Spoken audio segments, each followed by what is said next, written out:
देख रहे हैं एजीटीवी। समाजवादी पार्टी के सांसद आजम खान की जौहर यूनिवर्सिटी की पूरी जमीन अब सरकार ने बेदखल कर दी है।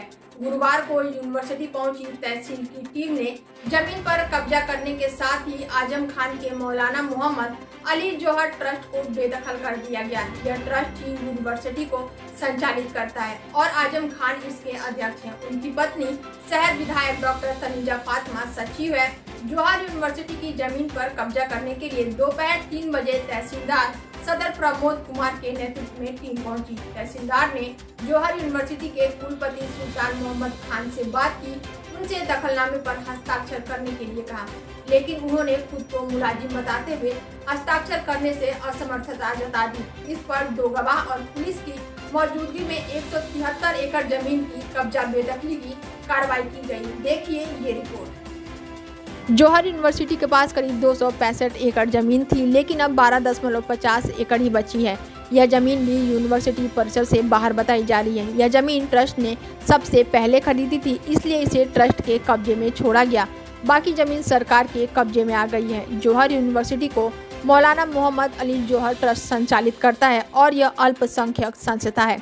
प्रदेश सरकार ने 2005 में जौहर ट्रस्ट को 12.50 एकड़ से ज़्यादा जमीन खरीदने की अनुमति दी थी। तब कुछ शर्त भी लगाई थी।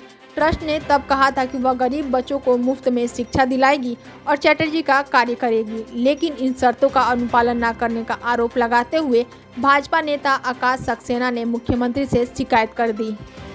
तब शासन के आदेश पर प्रशासन ने जांच कराई तो शर्तों के उल्लंघन के बाद सही पाई। ट्रस्ट को हर वर्ष 1 अप्रैल को जिलाधिकारी को प्रति रिपोर्ट देनी होती है, लेकिन ट्रस्ट ने कोई रिपोर्ट नहीं दी है। जमीनों की खरीद में भी नियमों का उल्लंघन किया गया है। इसके बाद अपार जिला अधिकारी प्रशासन की ओर से अदालत में मुकदमा दायर किया गया था। जनवरी माह से ही तहसील प्रशासन ने इस जमीन को शासन से निहित कर दिया था। तब अपार जिला अधिकारी जगदम्बा प्रसाद गुप्ता की अदालत ने इस जमीन को सरकार में निहित करने का आदेश दिया था। इसके विरोध में जौहर ट्रस्ट हाई कोर्ट चला गया था, लेकिन 6 सितंबर को कोर्ट ने उनकी याचिका खारिज कर दी। प्रशासन के फैसले को सही ठहराया। इसके बाद तहसील प्रशासन ने बेदखली की कार्रवाई की। चक्रोट की जमीन को अदला बदली करने में भी गलती मिली। इसी तरह कोसी नदी क्षेत्र के जमीन की आवंटन गलत निकला।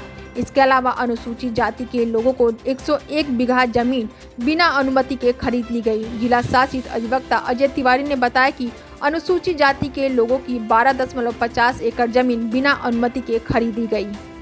इसी कारण सरकार ने पहले से ही इस पर कब्जा कर लिया। इसी तरह 26 किसानों की भी करीब 3 एकड़ जमीन पर कब्जा था। उनकी जमीन पर भी प्रशासन ने कब्जा वापस दे दिया था। बता दें, सपा सरकार के दौरान आजम खान की सुरक्षा में 95 पुलिसकर्मी लगे रहते थे। उनकी भैंस चोरी होते ही एसपी और 1000 पुलिसकर्मी तलाश के लिए लग गए थे। वक्त बदला, आजम खान इस वक्त जेल में है। गुरुवार को जब टीम कब्जे के लिए पहुंची तो विरोध के लिए कोई आगे नहीं आया। यूनिवर्सिटी के पास महज 12.50 एकड़ जमीन बची है, जबकि नियम अनुसार 50 एकड़ होना चाहिए। यही कारण है कि योगी सरकार इसे अपने नियंत्रण में लेने की तैयारी में है। इसके लिए प्रशासन ने शासन को रिपोर्ट भेज दी है। हाई कोर्ट के आदेश के बाद यूनिवर्सिटी की सारी जमीन सरकार के कब्जे में हो जाएगी। देश दुनिया की हर अपडेट के लिए देखते रहिए एजीटीवी।